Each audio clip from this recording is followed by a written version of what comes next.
Om Swastiastu, Rajang Rahayu, Aturan Titiang Majang Semeton Sarang Sami. Kali ini kita jumpa lagi dalam pembahasan Sanggah Kemulan dalam perspektif atau sudut pandang sastra. Umat Hindu di Bali, di setiap pekarangan rumahnya memiliki sebuah tempat suci yang sering disebut dengan sanggah atau juga sering disebut dengan merajang.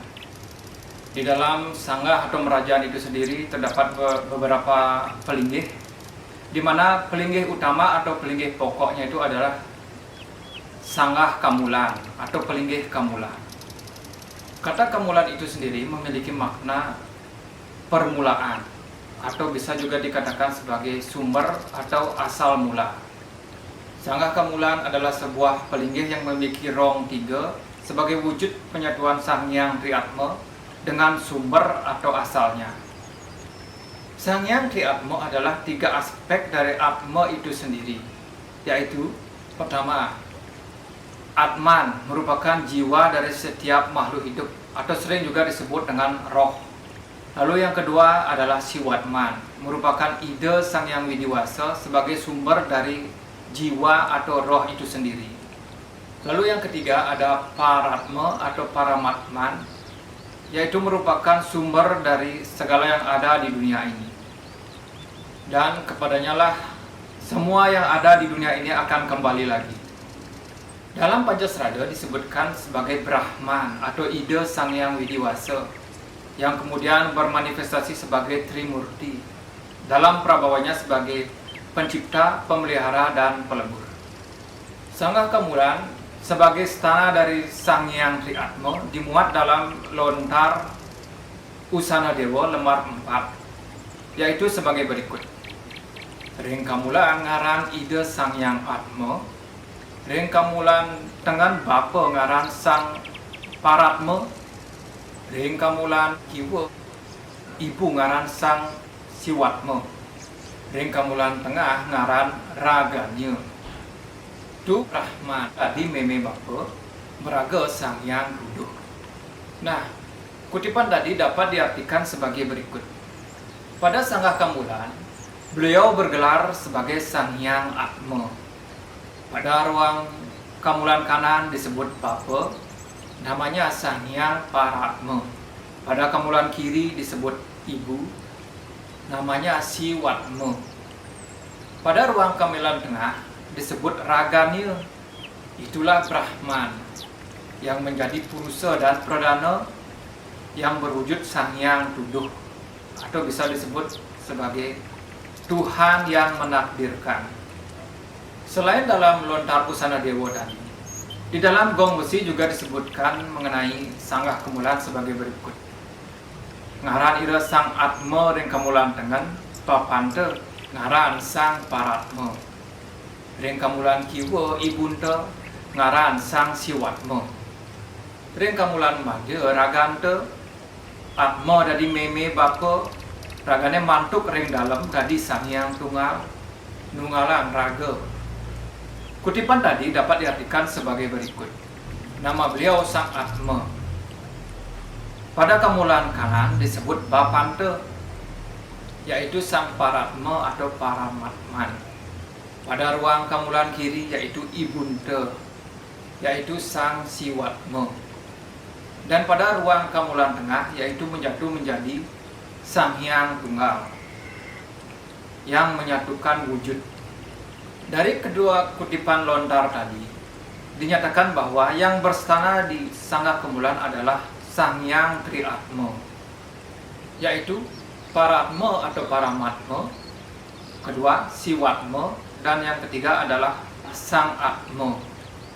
Pada hakikatnya Sang Hyang Triatma itu adalah Brahman atau Sang Hyang Tunggal, atau sering juga disebut sebagai Sang Hyang Tuduh sebagai Sang Pencipta. Nah, selain sebagai tempat pemujaan Sang Hyang Triatma, Sanggah Kemulan juga merupakan tempat pemujaan Dewa Pitara atau leluhur. Dalam lontar Purwabumi disebutkan bahwa Atma yang telah disucikan yang disebut dengan Dewa Pitara juga distanakan di Sanggah Kemulan. Dalam lontar tersebut dijelaskan sebagai berikut. Setelah demikian, daksina perwujudan roh suci dituntun pada sanggah kemulan. Kalau roh suci itu dulunya laki-laki, maka naik pada ruang kanan. Dan kalau dulunya roh suci itu adalah perempuan, maka naiklah di ruang kiri. Di sana menyatu dengan leluhurnya yang telah terdahulu. Sedangkan dalam lontar tatwa kepatihan disebutkan bahwa Sang Hyang Atma atau roh setelah mengalami proses upacara akan berstana pada sanggah kemulan sesuai dengan kadar kesucian roh itu sendiri. Atma yang belum suci, yang hanya baru mendapatkan tirta pengentas pendem atau upacara sementara yaitu ditanam, juga mendapatkan tempat pada sanggah kemulan, yaitu pada bagian batur kemulan atau bagian bawah dari kemulan itu sendiri. Nah, dari kutipan kedua lontar tadi, jelas sekali bahwa sanggah kemulan merupakan konsep tempat pemujaan Atman leluhur kita sebagai bentuk penghormatan dan bakti kepada leluhur. Seperti yang telah disebutkan tadi dalam lontar gong besi dan usana dewa, maka pengertian yang kemulan sesungguhnya akan lebih tinggi lagi. Pada hakikatnya yang dipuja pada sanggah kemulan itu sendiri adalah ide Sang Hyang Widiwasa. Baik itu pertama, Sang Hyang Triatma dengan dewanya Brahma, Wisnu, dan Iswara. Lalu kedua, sebagai aspek ide Sang Hyang Widiwasa dalam bentuk horizontal, yaitu Siwa, Sadasiwa, dan Paramasiwa. Lalu ketiga, sebagai aspek ide Sang Hyang Widiwasa dalam bentuk vertikal atau sering juga disebut dengan Tripurusa, di mana sebagai Tripurusa beliau juga disebut guru tiga. Maka secara umum disebutkan juga bahwa sanggah kemulan merupakan tempat berstananya Batara Guru atau Hyang Guru. Selain itu, yang keempat adalah sanggah kemulan juga sebagai penghubung dengan leluhur atau yang sering disebut dengan Dewa Pitara, atau juga bisa disebut dengan Kawita. Demikianlah sedikit uraian mengenai sanggah kemulan yang dipandang melalui sudut pandang sastra, dan dapat dilihat dari pemaparan tadi bahwa begitu pentingnya sanggah kemulan itu sendiri.